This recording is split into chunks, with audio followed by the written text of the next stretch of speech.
You got to have a good product, you got to have credibility. A lot of people in the agency space try to skip that step.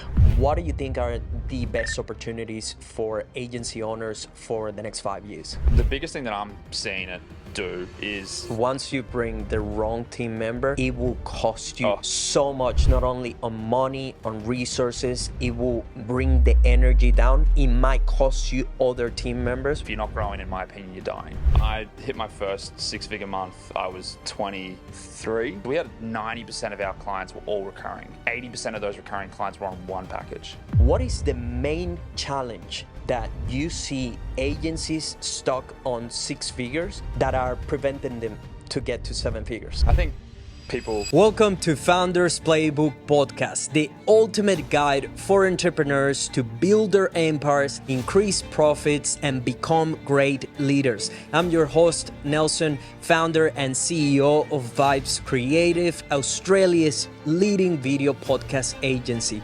Let's get down to business. Welcome back to another episode. As usual, we have a legendary guest in the house. He founded and exited one of Australia's leading marketing agencies, which he took from 0 to over 200K months.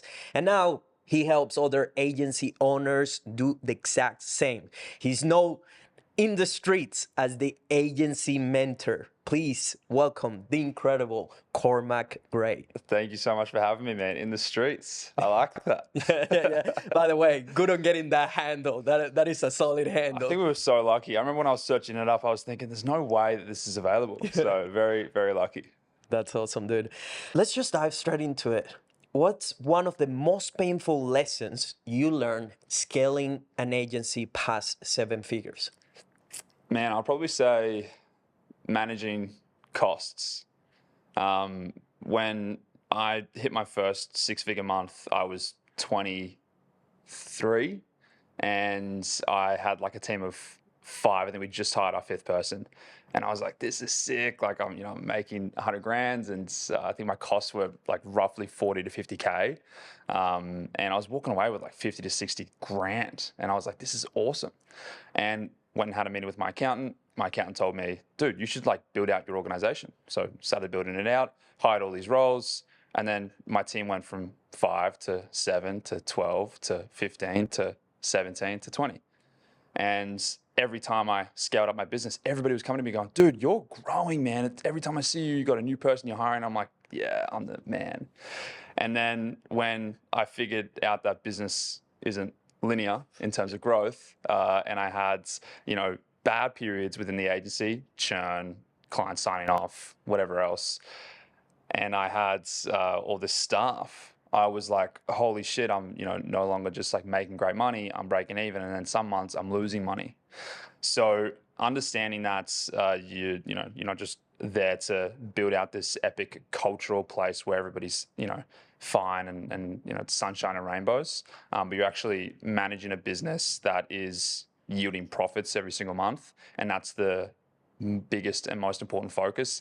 I think that was probably one of the biggest lessons getting it past 7 figures, which is knowing that when you do get it past a certain revenue goal, you're very much so, you've got a handle on your expenses and you're not going too crazy with things like staff costs, because that was for me one of the biggest blowouts that we had initially.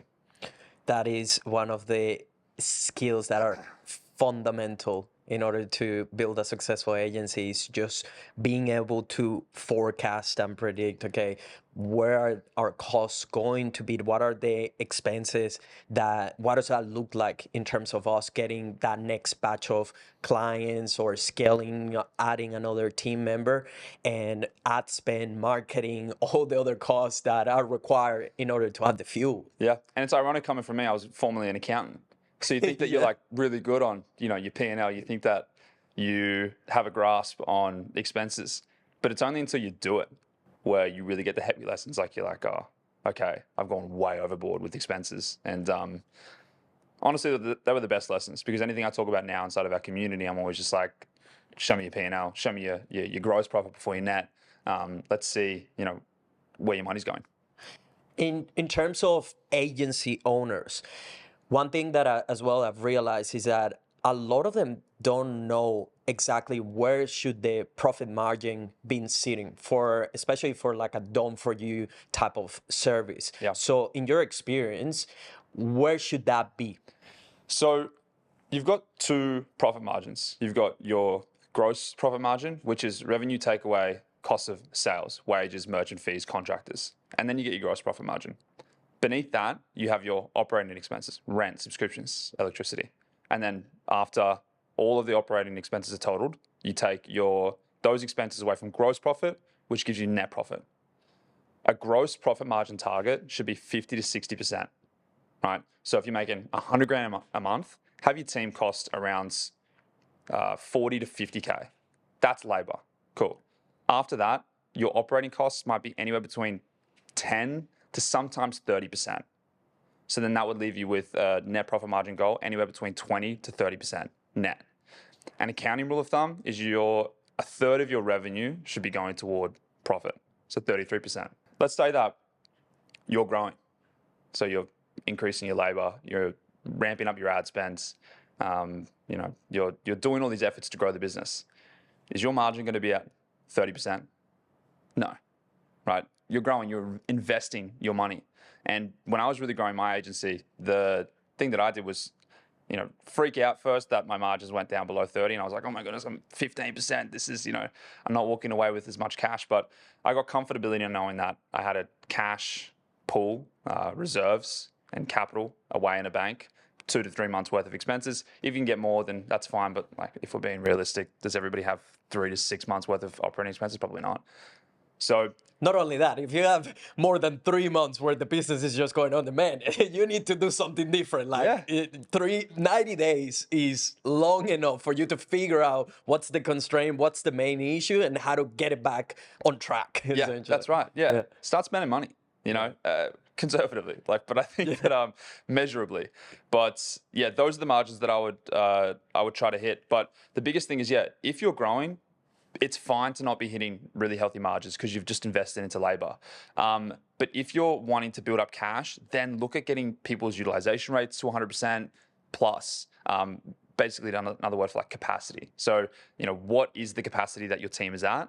And if you're really looking to hit, certain cash goals and certain profit goals and moving some money, aside for yourself across the next 6 to 12 months, then look at your team's capacity.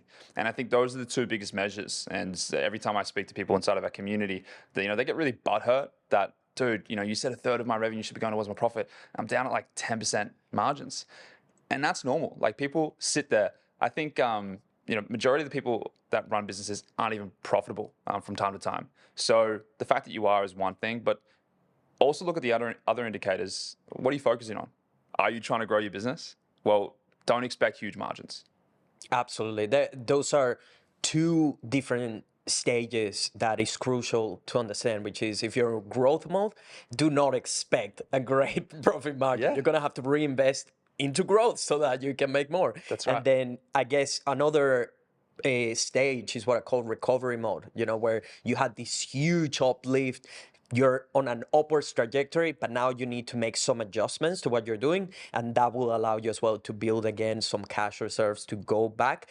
I don't like the idea, and I try to explain this as well to some of our consulting partners, that, hey, never think that you're going to get to a point where you're just going to stall, that everything's going to be cruisy and you're going to be clearing for many months in a row, huge profits. Yeah. Because that means that you're not pushing enough to growth, and the world doesn't stop. Yeah. Times, your market, your dream customers, your team, they want growth. Everyone wants growth. So you're expected to grow, and you need to be okay with it. Growing just means that, you're in a constant, in a way, pushing boundaries, and it's going to be stressful. That's kind of what you sign up for, but it's all worth it in the end as well. Yeah, 100%. There's two kind of key measurements to look at when it comes to the margin side of things as well, is understanding what the team cost is going to be at once you do hire the next person. And then, like, a super simple tactic that you can apply to your team costs is multiplying that cost by 3. So you should be making like 3, especially for revenue generating roles, 3 to 4 times back on what the team's costing you, because when you add those non-revenue generating roles in, that'll kind of level it out to at least, a 2.5 to 3 times multiplier based on team costs. That's kind of what you're aiming for. So that's the first kind of thing. So understanding what the new team cost is going to be, and then multiplying it by, let's say, 3 to 4 times, and then that's your revenue goal. The second thing is have a way of getting clients. Have a way of getting clients. People, it's really hard and uncomfortable to grow a business by adding expenses off the back of word of mouth and referrals, because you don't know where your next one's going to come from. So have a way of producing content, have a way of running ads, and have a way of closing deals. And if you have that, then that should give you all the confidence to make that next hire, because you know when you do get that person in, all of your utilization rates come down. You have a way of bringing them back up through things like paid ads. That's what we did. And it is so, in a way, gives you so much peace of mind, knowing that you know how to get that next client. Yeah. That was absolutely game changing when I wasn't praying on just hoping that a client was going to come out of nowhere, which is what you do basically when you're just relying on referrals and word of mouth. You're literally just hoping that you're going to get not predictable, not scalable. That should be the cherry on the top. Yeah. When you do get those free customers that were referrals, maybe you did, some sort of commission for that referral, whatever. But those are the lay down deals. You're kind of not counting on them. When they come, they're awesome. They're the easiest deals to close. But just getting that predictable client acquisition machine, man, game changing. Yeah. At the point where you were running your agency, when did things get crazy? After I bought my business partner out of the agency.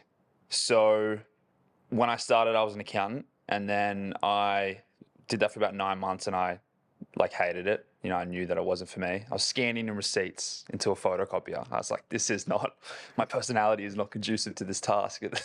I had said to my boss, I wanted to start all these businesses, started these businesses. We started the agency together. And we ran it inside of the accounting firm for about 1.5 years. So it was great to be around accountants, because I learned a lot about business and through their clients as well. And then we got that business up to 30K months. And then we had, different visions for the agency. I was doing majority of the work. He kind of gave me the start. And then I had said, I wanted to take majority of the business. We ended up parting ways over like a 2-month kind of, I guess just deal. And I walked away, went into a co-working space with 4 in total, 3 staff, and we were doing about 30K months. 4 months later, we were doing 100K months. And it was insane, because I remember we just went crazy with ads, went crazy with sales. And I had this, new invigoration of building up this agency for myself, because I owned 100% of it now. I also needed to get it done because throughout that deal, we did a vendor financing deal to pay him out of the business, which is, something that you see quite commonly now. And so back when I was doing that at 22, I had just heard about it for the first time. It's a really great way to acquire businesses too, if you don't have heaps of cash up front. And that was the big turning point, I think, when I got 100% of the business. And then I also had some hard lessons, because, that 4-month period where we went from 30 to 100K, were we onboarding the ideal clients? Were we keeping all those clients that we were onboarding? No. We had some heavy lessons. The following month after that, we went back down to 84. I was looking at my P&L this is 2020. I was looking at my P&L that next month, September to October. And I was like, damn, this is a really cool kind of testament to what we were experiencing based off of just numerical values. We were not always onboarding the right guys. So then, overall, the business kept growing. You got it to a point where it was over 200K months, right? You're at the peak. What happens next? Yeah, so we had a really hard year in business. And I think that it was due to a number of things. I think it was bad eggs, bad systems. We didn't really develop too much in terms of our service offering.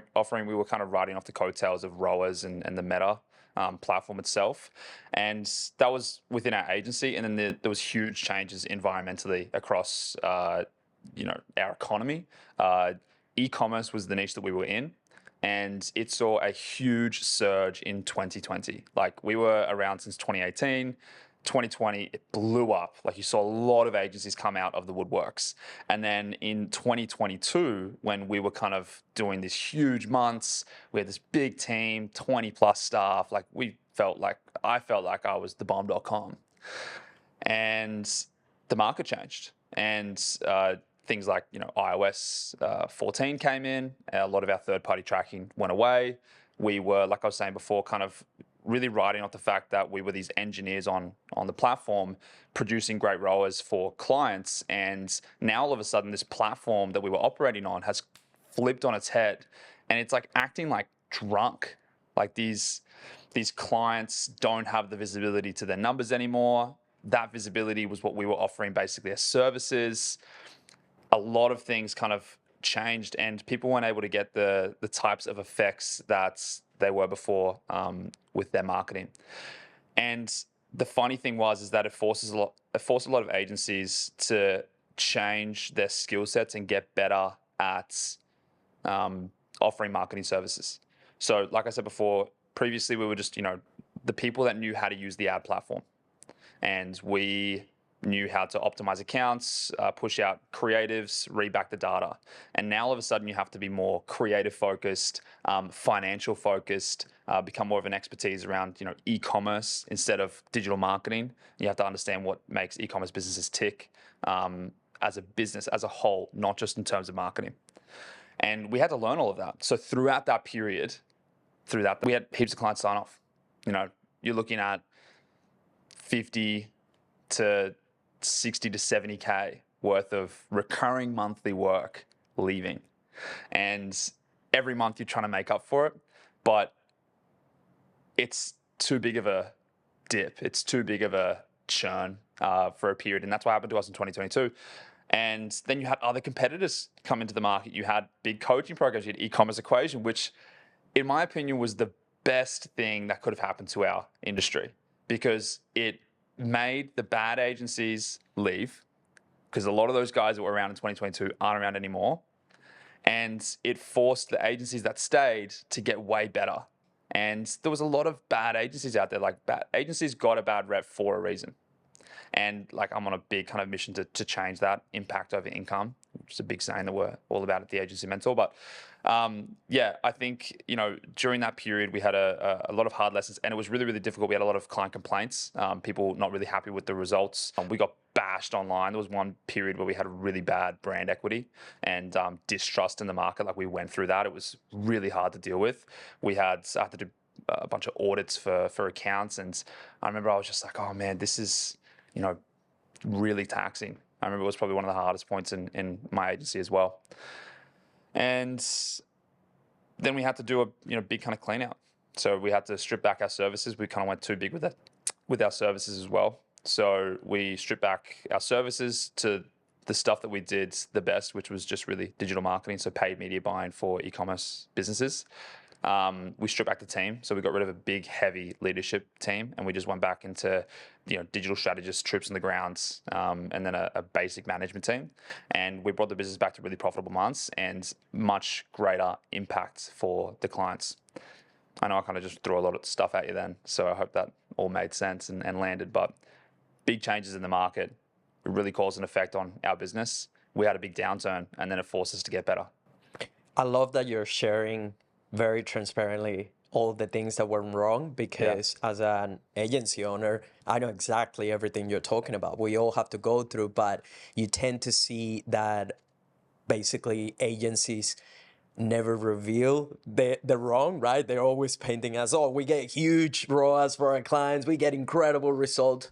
But the reality is that there is a lot of bad things that you will need to overcome, and that churn that you're describing, at some point you will go through it, especially if you start ramping up like crazy. You will have some people that will leave, and when you see that recurring revenue leaving, it is quite challenging once, because you know how hard it is to add it on top. It's scary. Absolutely. So tell me something. What was the lowest point for you after losing over $70,000 in recurring revenue? Some great clients, I guess, as well, leaving, you're brand equity and reputation starts to take a hit. What was the lowest point for you? Do you know something that I've never really kind of told anybody throughout my timeline is when we had gone through all of that and brand equity was taking a hit, we had kind of, I think we had at the time maybe lost about 40K worth of work monthly. And we had all these audits and complaints that I had to deal with. I remember I worked through them all and I had fixed them all and everybody was kind of somewhat happy. You know, things were just calm in the agency. And I remember I said to my performance director at the time, I'm like, dude, I'm out of here. I'm going to leave. And he goes, yeah, you should. Name was Ben, great guy. And mind you, I haven't taken a holiday in 5 years. So, 4 to 5 during this time. So I go to Europe for 3 weeks and then I stay for an extra 2. So I'm gone for 5.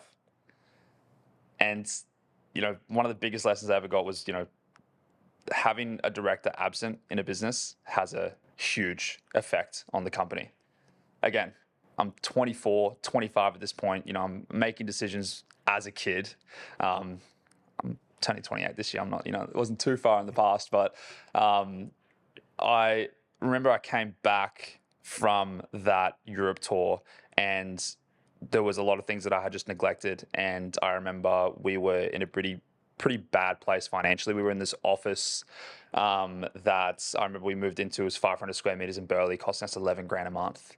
It was insane. It was huge. And we had just done this huge cull in the agency and we were taking things out and we didn't need this big place anymore. We were filling up like a quarter of it. And I remember I was just saying to myself, I come back from this trip and, you know, I was seeing where we were financially and I was just like, dude, we got to just do more cuts. We got to get out of this office. We got to move everything back out. And I remember, I had this period in, the agency where we had hundreds of thousands of dollars in the bank account and then we didn't have anywhere near what we used to have. And I remember I was sitting up in the private office, my head in my hands, and I was like almost in tears, just like pulling my hair out, freaking out, thinking I'm going to go under. This is, part of my story where everybody's talked about their first business not doing well. And like, this is my time now where I'm going to, be, get called out. I had like a big identity issue as well with the business. And everybody knew me for growing this big agency, started growing my TikTok following, and now all of a sudden it's fallen apart. And, now in hindsight, talking with other guys in the space, a lot of people were going through that period. A lot of people were having those troubles, but I definitely was during that time.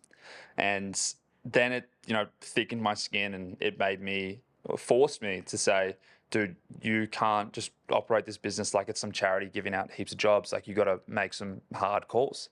So we did that. We culled staff. We got rid of, I think, 6 to 7 people. Some we fired, some just left.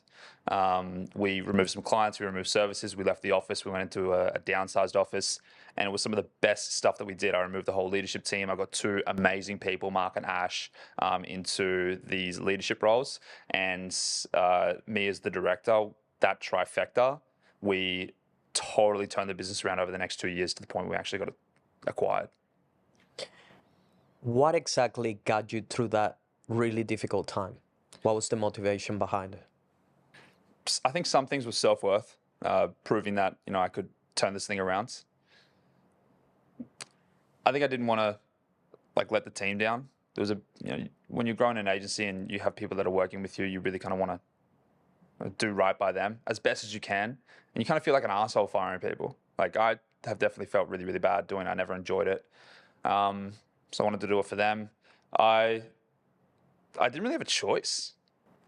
I think that I remember when I was 22, I got hit with an 80K bass bill and I didn't know how to save for it.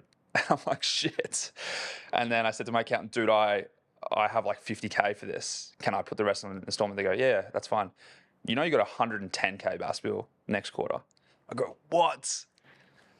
So I think that you kind of, you're in these positions, and for anybody that's ever, not been able to manage their taxes correctly, again, so ironic coming from an accountant, former accountant, but whatever. It's learning how to manage cash. They don't teach you that shit at uni. And I think, you get into these cycles where you're just like, okay, like, I've got this stuff to pay for. I've got this staff. I've got this lease. I've got these subscriptions. I've got these clients. I've got this money coming in. I kind of have to make it work. I either go into voluntary administration or I make it work. Well, choose your path. I'm going to give it all I got over on the making it work path. So I just threw myself into that. And I've never been, I think, afraid of pushing all the chips into the middle of the table. I think I did that when I was buying my first business partner out. I think I did that when I was looking to sell the business. I think I did that when I started the agency mentor. And forcing me to do that, I think, is why we were able to pull it off. It is absolutely crucial that you manage as well your tax bills and bases extremely well, because I've seen other business owners not be forecasting what they're gonna have to spend, essentially paying back to the ATO, and it's so easy to get in this vicious cycle where we'll put it on a payment plan, you get the interest on it, and then you don't have the cash for it. So you have to go and make more revenue, but you're going to be taxed on that new revenue. So it becomes this like snowball effect where getting out of that debt is so difficult. And I've seen already businesses go under because of that, like that tax debt got so big that then they couldn't handle. And add to that they didn't have a client acquisition system on top. So they were like literally hoping, oh, it's okay. It got to 50K, that it's fine. We just need one client or whatever. And then it gets to over 200 and they're like, holy shit, how do we even come up with that money? Right? How do? Yeah. It's like I smile when people talk about it or whenever I talk about it, because everybody's experienced it. Anybody, like, show me someone that tells you they haven't experienced tax issues and I'll show you a liar. Those guys, everybody running a business, especially when it's your first business, you don't know what you're doing. None of us do. So we've all run into it. We've all had issues with it. And then learning how to manage that afterwards, get a good accountant, is the key thing. But, coming into my 8th year of running a business, and especially starting new with the agency mentor, the lessons that I've taken from the agency dunk in the first 7 years of operating that has been immensely helpful to now, knowing what to do with my next business, but also just on terms of like building a great product, making sure that, it's impact over income first. Don't chase the money, chase the impact, and then everything else will come. Like, I've seen that firsthand. I remember the first things that we tackled when we launched the agency mentor was just proof. Like, just show people that you can do the thing you say you can do, make an impact on people's businesses. And I remember when we did that, we just chased that for the first year and a half. It wasn't about the money. It was just about how well can we get in terms of case studies for agency owners, how much of an impact can we make. And then we had floods of people coming in and joining the community. We've got over 100 people inside of our communities every single month. We do awesome events. And I think a lot of that, you can, point it toward ads and good offers and everything else, but that only gets you so far. You got to have a good product. You got to have credibility. You got to have proof. And a lot of people in the agency space try to skip that step. They try to go, well, what's my ticket to 10K months, or what's my ticket to 100K months? How good are you at marketing? How good are you at growing your specific niche, those businesses in that niche that you work with? How good are you at the job? Because that will determine how big you can grow your business. And anybody that is a wicked good leads and salesperson who gets, like, I was a good leads and salesperson, I would say, actually, now that I'm thinking about it, at the beginning. But when I was doing 100K months, I wasn't that good at the job. And it showed, because then I had churn rate issues and then I had to get better at offering the service. And we did. But I had to spend that time and I had to realize that. And I think a lot of people coming into starting their own agency just see the big success stories, see the money that they can make, and then they kind of neglect the big thing that gets people up to the millions of dollars in earnings, which is offering a good service. Spend time developing the skill set first, and then you can build a great business off the back of that. Absolutely. Become a master at what you do. Be world class. I tell this as well all the time to our consulting clients when we're trying to put together their podcast or their strategy or their offer. I always ask them, like, can you truly be world class at this thing? Because otherwise you won't be able to compete with the people that are truly obsessed at this one thing, the people that have done it way longer than you, that have way more proof, testimonials, evidence that they are who they say they are. So if you can truly believe that you can be world class at this thing, let's go after something completely different. Because as I said, I feel like nobody can compete with what we do because of how obsessed we are at podcasting, how much we care Yeah. about what we do and how long we've been doing it. And we have gone through all the challenges and things. So that in itself makes it so hard for people to compete. Add to that as well how long we've been doing it, the proof and track record that we have, the amount of testimonials, case studies. That's what you should be aiming for. You should be aiming to be extremely difficult to compete with. And obviously that will just result in you getting better results for your clients. 100%. And also, just to touch onto that super quickly, it really comes from you being able to bring great energy as well. So you being the spearhead to your business. When I walked in here, your energy was awesome, man. Like, not to pump your tires up too much, but when I went upstairs, you're dapping everybody up. Dapped me up when I came in, push-ups of people, show up late. Like, I feel the culture in this place. It reminded me a lot of the things that we did in the agency. And this was like really it gave me a sense of excitement seeing that. And I think that you bring that energy. And I think that it's really on the founders, the directors, to create that environment, because everything stems from us. It falls from the top down. And as long as you're kind of spearheading things correctly and you start off with the high skill sets and you train everybody else, it's much easier to grow a business and then leverage labor later on. Absolutely. As the founder, you're the soul of the machine. And if you are not truly trying to be the best version that you can be of yourself and continuously getting better, it's going to be extremely difficult, first, to get top tier talent, and second, to retain talent. Yeah. Like, it's one of the hardest things ever to how do you sell people into this vision. And to give you an example, our head of content, he started with me when we had nothing, dude. Yeah. All we had was this vision. I've been doing this video and content and podcasting for about 6 years, and to the point it has been an absolute failure, but I knew now what I needed to do. I had absolute confidence in what needed to change. And I had a meeting with him at that point, literally on my house, my freaking unit, where we only have one computer at one desk, and we're taking turns on the chair as well. And I'm telling him how we're going to build the #1 video podcast agency. And he's working for free as well because I couldn't even pay him, right? And they mapped out a plan to get that going. I had to sell him on this vision that I had, and I was explaining, like, dude, we're building a rocket, and to get this thing to space, it's gonna require so much fuel. We're gonna go through a lot of stuff, breaking through the stratosphere, and we're gonna have to add other people to help us do that. 100%. But there's absolutely no question that we will. And fast forward, he's still with us, and he has seen the entire growth of us together, going to over 20 people now in multiple countries and things. But as the founder, you have to bring that belief and that conviction, especially when you're yet to have the solid track record. So I'm curious to hear from you in your experience as well, because you not only build a top tier team to get your agency to multiple 7 figures, but you have helped other agencies as well do the same. So how can agency owners attract and retain top tier talent? Oh, that's a good question. So talent, I think, is the biggest growth strain and pain people find themselves in once they start to pass 75, 100K a month. Really kind of comes down to who you bring into the team, how good they are at the job, and then also in terms of leadership. So like leadership's the biggest thing in terms of talent that you want to acquire. Some of the biggest stuff that I can only ever speak from my experience that we ever did was we really focused initially on the advertising side, like how we marketed ourselves. We wanted to look cool online. So we wanted to look like a good place for people to work at. And I think we achieved that. Like if you check out Dunk's Instagram now, like it's still running business. The new owners are great.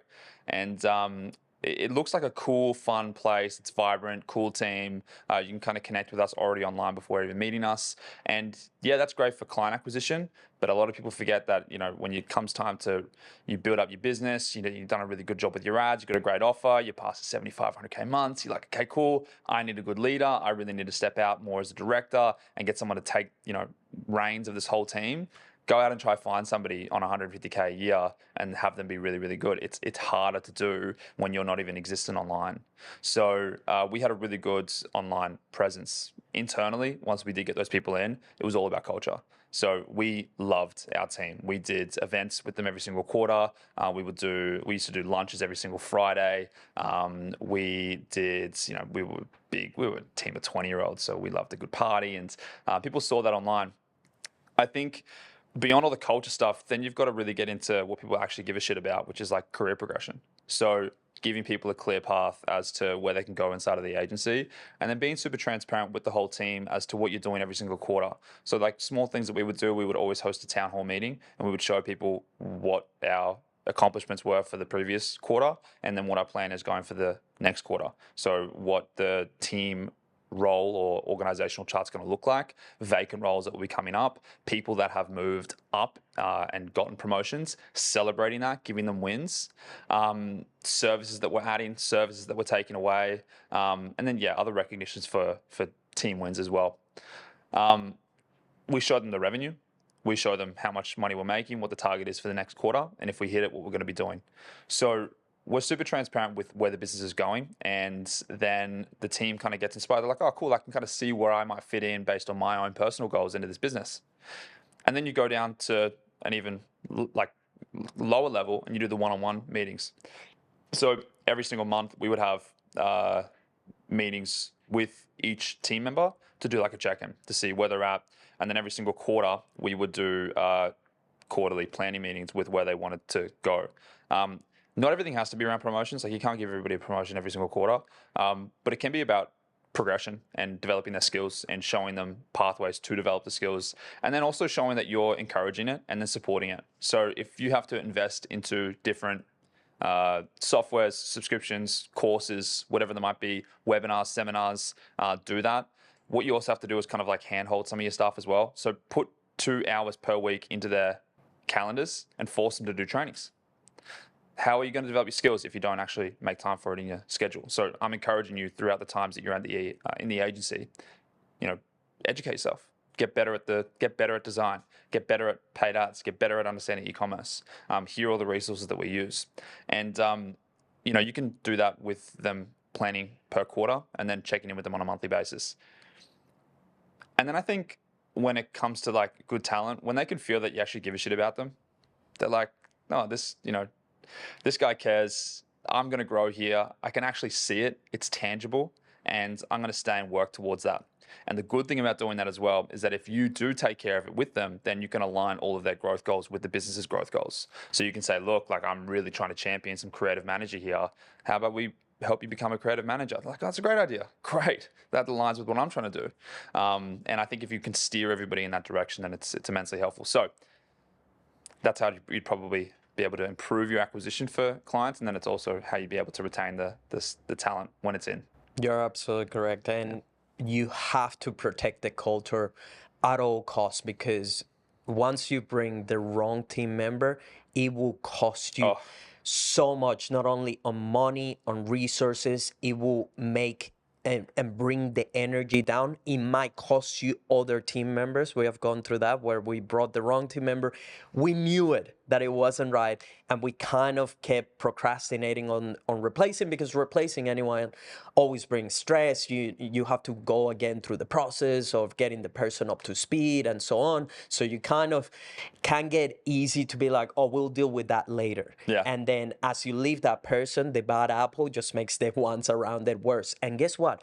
A players hate B and C players. Yeah. There's nothing they hate more than working with someone that is not pushing the boundaries, is not making everyone better, it's just making everyone's work harder as well. Yeah. So protecting culture has to be the first thing in order to successfully scale that team, but also as well the leadership team.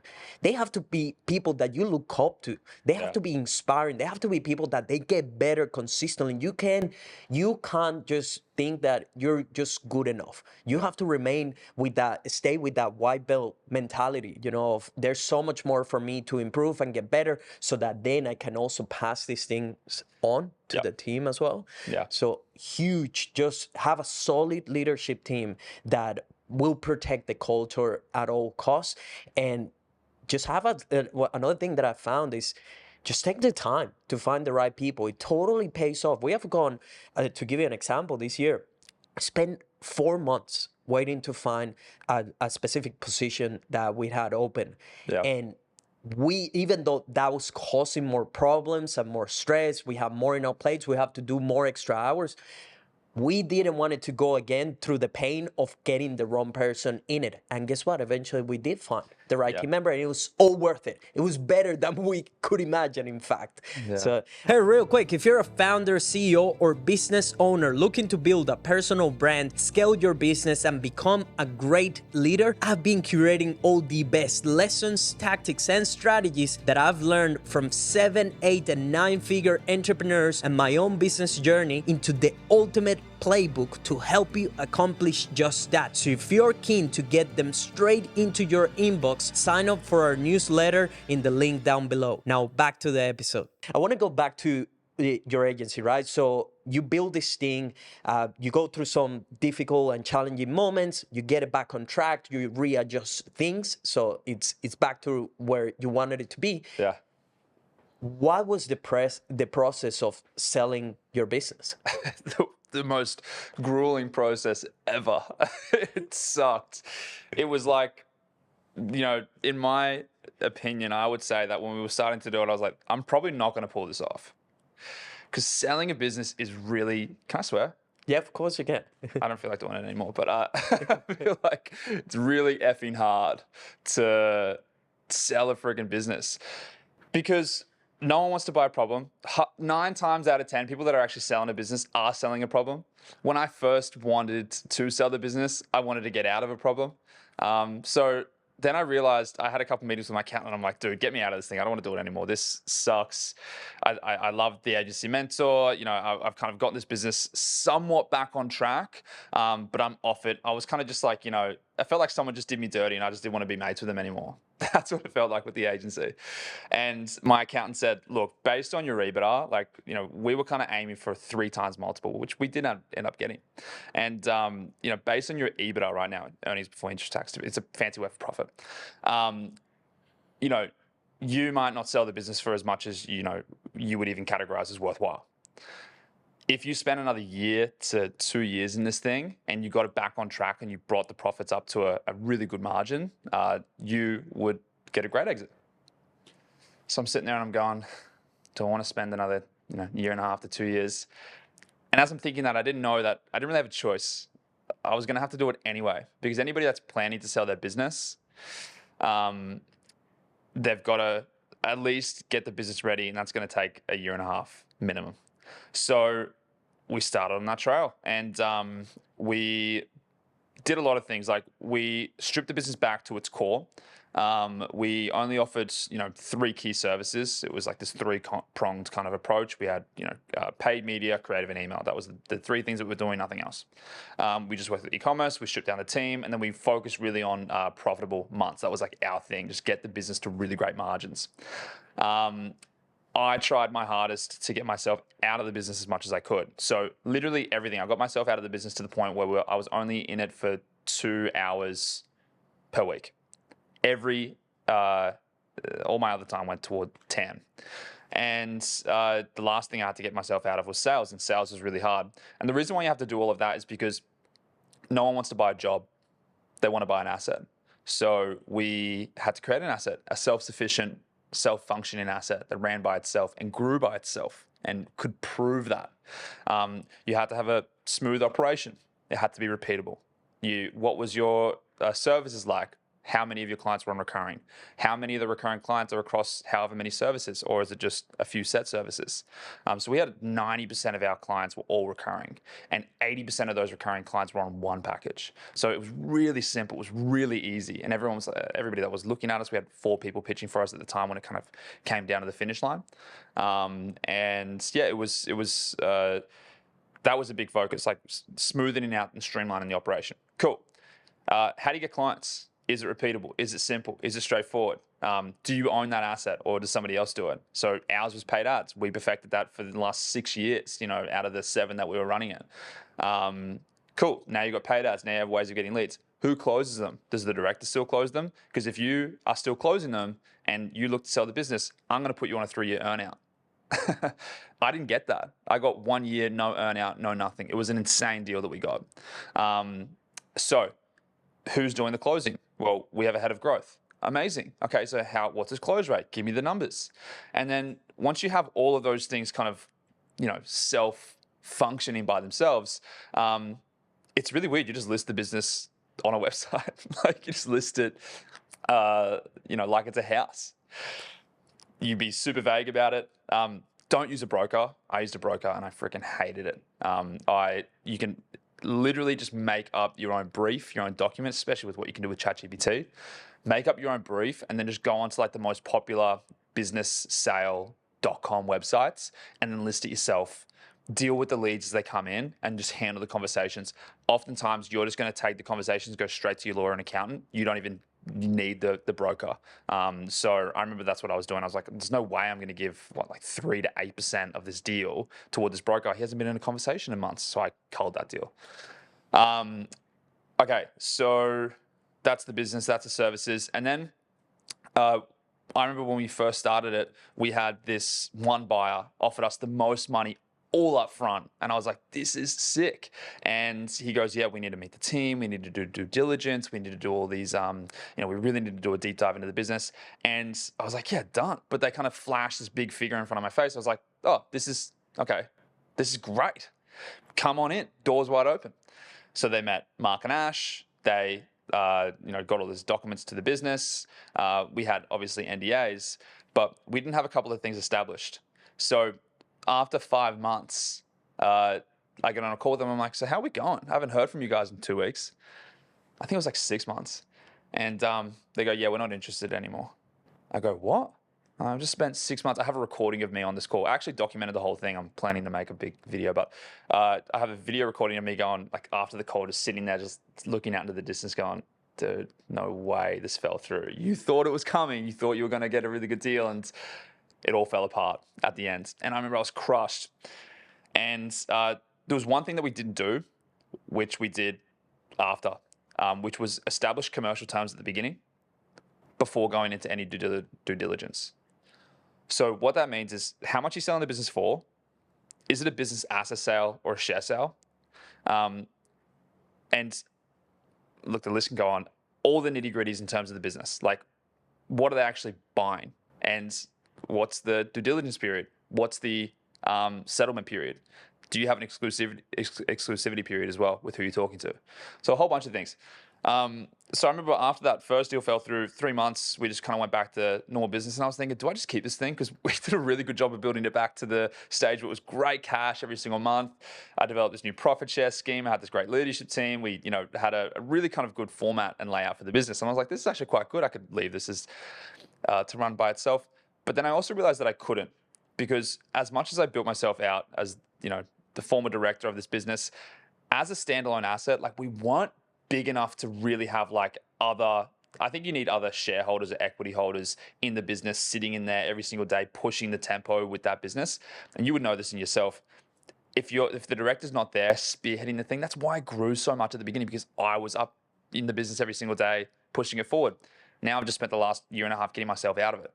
So if I was to keep it, I think that it would just plateaued. And if you're not growing, in my opinion, you're dying. So after 3 months, Mark and Ash come to me and they go, I think that we should try sell it again.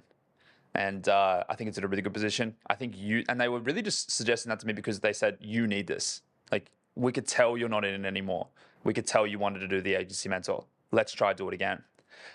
So we listed it again. And then we had like 3 buyers come straight out. We ended up having kind of 4 people pitch us, and we had some really great conversations. And I remember we got 1 deal to us, most money up front, only a year in terms of the deal length. And I remember we entered into we established all the commercial terms, entered into due diligence, and then once we passed due diligence, I remember I was like, "Are we looking good?" They were like, "Yep." I was like, "Are we going into settlement?" They go, "Yep." And then I remember the day of settling, they transferred me 50% of the money up front. And I have this voice recording that I sent to Mark and Ash. And I'm like, we fucking did it. Like, it was the best feeling ever. Like, never had that much cash in my account before. And I was like, holy shit, man, this is, I pulled this off. And it was a spectacular feeling. I felt very accomplished, and I think after a lot of the hardship that I went through with the agency, it was probably one of the best payoffs, regardless of the cash. Pulling that off was probably the coolest thing I've ever done in business so far. That is awesome. Well done, dude. Yeah. In terms of the deal in itself, ultimately, because you mentioned that, hey, I don't recommend a broker. The broker was going to take a significant portion of that as well. Did that went into now you get 100% of it, or do you had another cost that someone should keep in mind when selling a business? Legal fees and accounting fees are insane. Like the amount of like documentation and substantiation you need about your business is insane. So they're going to ask you for everything. Like everybody that even had suggested DD or we had gone into DD with had a spreadsheet with like hundreds of line items. Get me this, get me this, get me this. And then it's like, they'll even go through, show me all the clients you've ever worked with, and then give me the reasons as to why this client left in the first 30 days. Why did this client leave after 3 years? Like they want to know everything, and rightly so. They're about to spend a lot of money on your thing. They want to know everything about what's been going on. They want to know about bad Google reviews that you've had. They want to know everything. Why did this staff member leave? What was this complaint? So then you've got to get like all your structuring, contracts. You just got to get everything. And honestly, I don't know half the shit they were requesting. I was like sending it to my accountant going, what is this? Do we need that? You realize how much stuff you don't have prepared. You're like, oh my goodness, I need to get all this stuff going. And that costs a lot in terms of labor. Then it's, legals. So we did I don't know if I can really kind of go into the structure of the deal that we did. Maybe I'll leave it. But when it comes to the legal stuff, then you've got to spend a lot of money on going back and forth with the legality of the deal. You've got to add buffering. You're looking at tens of thousands of dollars in costs to sell the damn thing. It's really, really expensive. And you got to get the business prepared to do it all. So that's some of the stuff that I kind of was expecting, but then when I look back on it, I'm like, holy crap, you spent freaking 25, 35K on legal fees just to get the thing into DD. It's crazy. So that's probably some of the stuff. And then, all the amazing tax that you might pay afterwards. But you can do different things where you get small business concessions. You got 2 years to roll that money into other business assets so you can avoid paying the CGT. There's so many different things that you can do. Just talk to your accountant and see what you can play around with legally. I'm curious to ask you, as a founder, selling this business that you've been building from the very beginning to being a multi-7-figure business, how do you feel about it now that literally someone else owns it and is running it? How has that perspective changed now? Weirdest feeling ever. I've been seeing a psychologist since I was 20, and one thing that we realized was a lot of my identity was attached to running an agency. So I was built, my character since I was 20 years old. I've been self-employed since I was 20. A lot of my character was built off the back of running a successful marketing agency, and now I don't own it anymore. And I'm kind of left there going, oh, shit, this is weird. I'm used to having 15 plus people in the office. Now I'm working from home. And it's this very isolated feeling. I think a part of my soul had kind of left me. A part of my character had left me. And it was very strange, man. And I kind of felt like when I was looking at the new owners running the business, like it is kind of weird. You go through this tuition period for 90 days and you're helping them learn everything. And you do have like this kind of like, natural feeling. I don't want to show you that, but like you just bought this thing off of me. I have to show you that. These are your clients now. This is your team now. And it was a very, very strange feeling. And it still kind of is. I went to an event. The team did a big meetup with all their clients at the local in Burleigh, and rocked up. And I was kind of like, I felt like I was like the ex-husband at the event. Hey kids, good to see you again. They're like, Dad, where have you been? Yeah. They were all asking, why did you come into the office anymore? I'm like, look, it's deal's done. So it is kind of like that. It's a really weird feeling, and when you you would know in yourself, you build something up for 7 years, you put your heart and soul into it, you go through all your trials and tribulations with it. It's like a love-hate relationship, and then you let it go. It's like, it's super emotional. And there were even periods, where I'm just sitting at home. My girlfriend would say to me, dude, you need to be around people. We ended up we've built out the team now at my house. But yeah, it's a really odd, strange feeling, and it took a lot of getting used to. But now, like a year later, we sold the business a year ago in May, 28th of May. It kind of just feels now like it was the right thing to do. And yeah, glad we did it. And I don't really have any of those feelings as much anymore. That's awesome. Yeah. In terms of sales, that would have been one of the hardest departments to get fully up to speed without having the founder as well leading it. So how did you go about that particular department? So my opinion with sales is it's the last thing to get off your plate. Don't get out of sales. I got guys that are doing 100K months and they're like, yeah, I'm looking to get a salesperson. Don't do that. Like, before you get to 250K months, in my opinion, after working in consulting for some bigger agencies, bigger than ever, Dunk got to, the biggest thing that a lot of those guys did, and I've had this experience myself, is they dragged their business up through sales themselves. They didn't outsource that. If you outsource that too early on, you will completely destroy your new client acquisition. Not because you can't, I'm going to go focus into getting leads. If you can't make the deals that you're generating work and getting to your business, you're not going to grow. And there's nobody that can sell your business better than you. Nobody. So until you pass a certain threshold, do not look to replace yourself in sales. Because I was selling the business, I had to. So I actually had, you were talking about that one guy that was in your agency. My one guy is Mark. And shout out to all those, first employees that started with the guy who promised the big thing and then delivered. Because those guys are like the backbone to all their businesses. So mine was Mark, and Mark kind of came up all through the ranks of the agency, and then he became the head of growth. Most genuine, down-to-earth, amazing guy. And he has a real knack for just people. And we were able to champion him into the role, and I was able to teach him basically what I was doing. And, now he's just as good of a salesperson as myself in terms of, getting e-commerce clients into the business. So he's fantastic. And we just had to develop that role in-house. And it really comes down to, especially for sales, character. So what kind of character they have, and do they want to get into the sales position? So that's how we kind of replaced it. There's more details I can maybe go into in terms of like how to structure it, but in a nutshell, you shouldn't be looking to do that before you pass a certain point.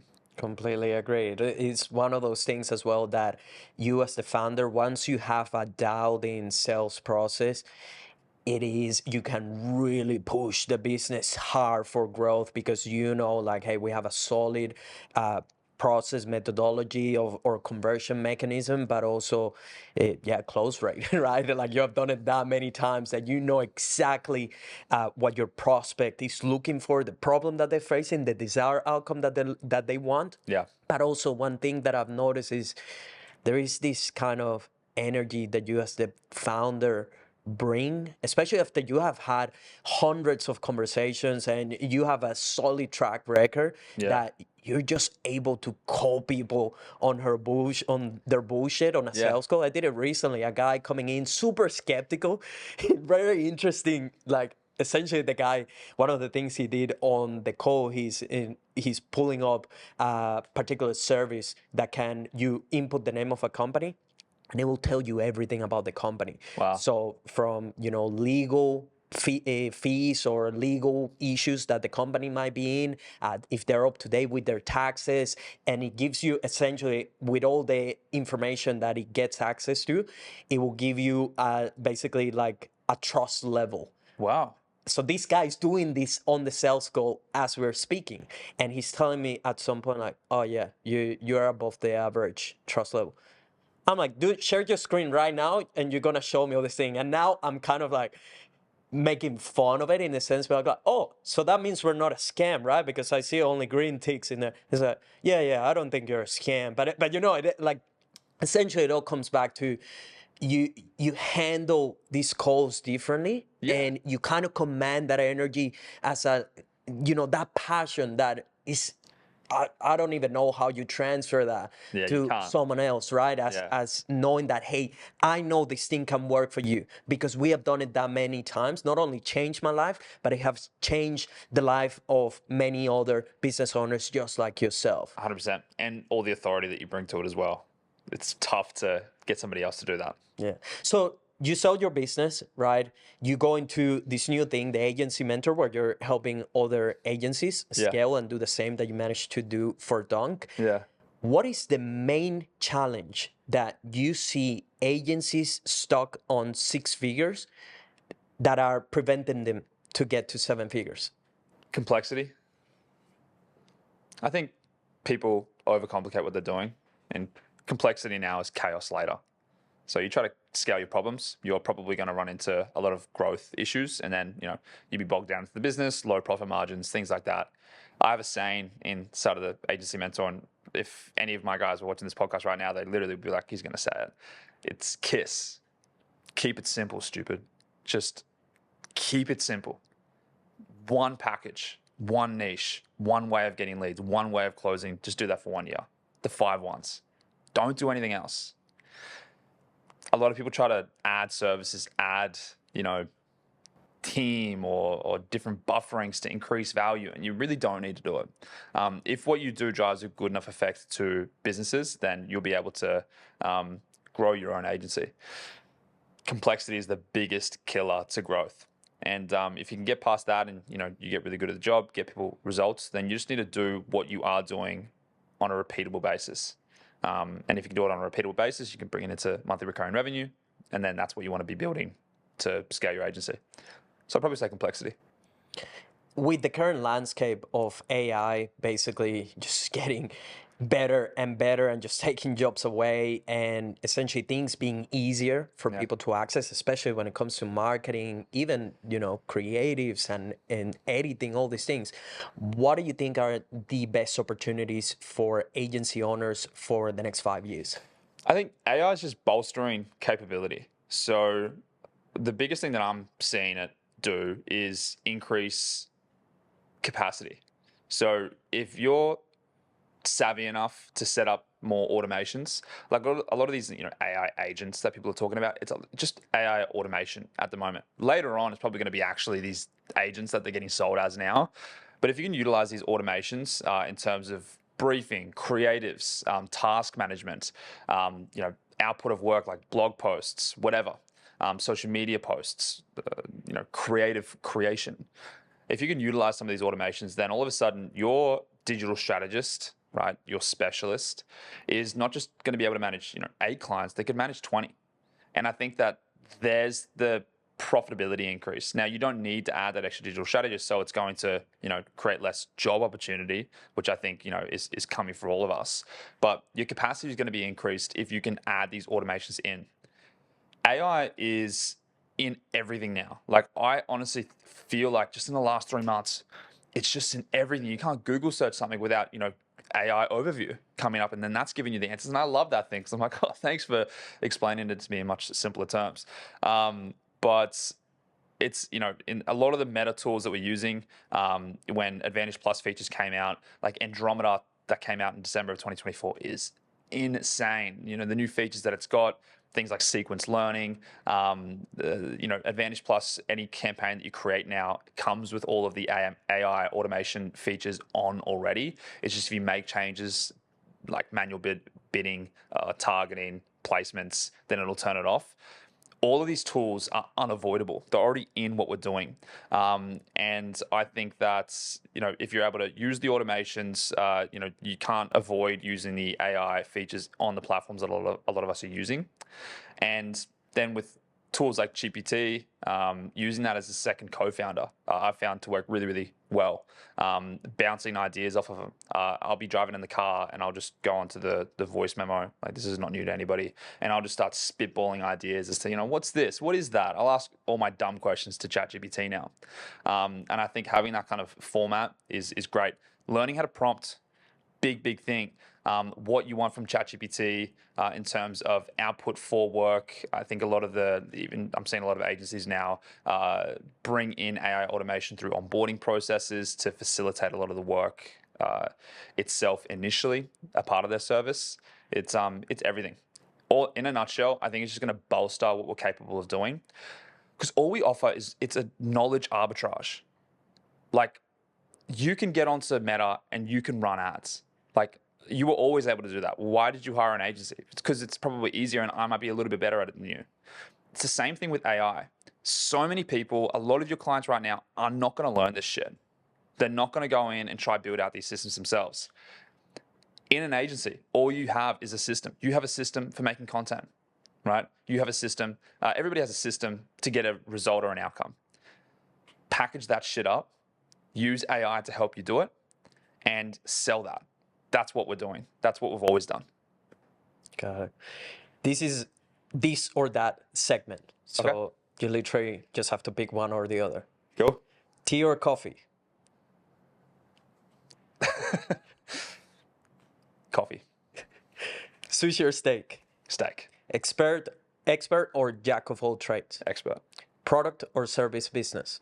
Service. CEO or founder? Founder. Instagram or TikTok? Instagram. Instagram or YouTube? Instagram. Photos or videos? Videos. Short form or long form video content? Long form. Newsletter or podcasting? Podcast. Organic or paid marketing? Oh. Organic. 1 million followers with low conversions or 1 million followers with huge ROI? Huge ROI. Or 1,000 followers with huge ROI. Yeah. 1,000 followers. Building a talent or hiring a talent? Building first. A talent at a high price tag or multiple cheap C talent? A. Property investing or shares? Property. Property or crypto? Property. Property or buying businesses? Property. Building a business or buying a business? Building. Passion 6-figure business or stressful 8-figure business? Passion. Sales or marketing? Marketing. Absolutely. Totally agree with that one. What are the 3 things that you will tell your 20-year-old self in order to successfully exit a 7-figure business? Get great at the job first and serve your clients well. Replace yourself in every aspect of your business. Relax a little bit. Like, everything worked out for me, thankfully. I'm a stress head. I'm a worry wally, but they say the paranoid survive. So maybe, I probably took a couple of years off of my life throughout the years of building my agency with stress. And I would probably say that, you can always slow down and go at a steady pace. But look, it's hard giving an ambitious person that advice. And that what you say there, the paranoid survive. And panic early. That's one thing that I've learned, that you're better off staying alert to what could go wrong or the things that maybe need an oversight before it gets to a point where now you're really going to be going crazy because you didn't panic early. 100%. Yeah, I'm a worry wally. So I'm the first to panic. If there's ever a panic button, my hand's already on it. What's the worst business advice you have ever received? I'll probably say, like, double your prices. Half of your clients will stay, half of them will leave. I remember a coach told me that. I was like, I don't believe that. And I did it differently when I doubled my prices. That just is the first thing that came to mind. So how do you do it differently? Oh man, we had a period in the agency. We have 45 clients. Average value was 2,200. We brought it to 3.5K. We brought 41 clients across to 3.5K, and then it went up to 4K. And we did one of 2 things. We built a client acquisition system. We brought new clients in, and we brought them on the new packages. So we redeveloped our packages, lifted the ACV, average client value, and then we sold new clients onto the new packages. Then we went into our internal clients. We went, and graded them all, went down to the C grade clients first, and we said, hey, it's either this package or it's the door. But at the door, we had other people that would help them, other agencies that we would refer them onto. And if they chose the door, it didn't matter. We already replaced them with the new package and the new client service. And if they doubled, then fantastic. They went on to the new package and came over to the new way we were formulating the agency.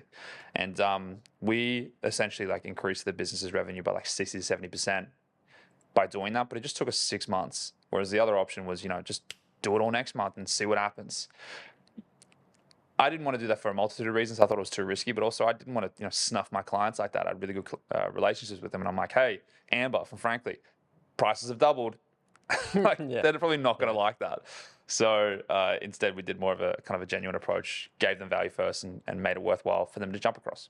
Absolutely. And prioritize relationships with clients, because when you do get good clients as well, ultimately you might, in some cases, maybe you're not making as much initially, but if they stay with you for 3-5 years, maybe even further than that, that is going to be worth way more than trying to just squeeze as much as you can initially. 100%. What's the best business advice that you have ever received?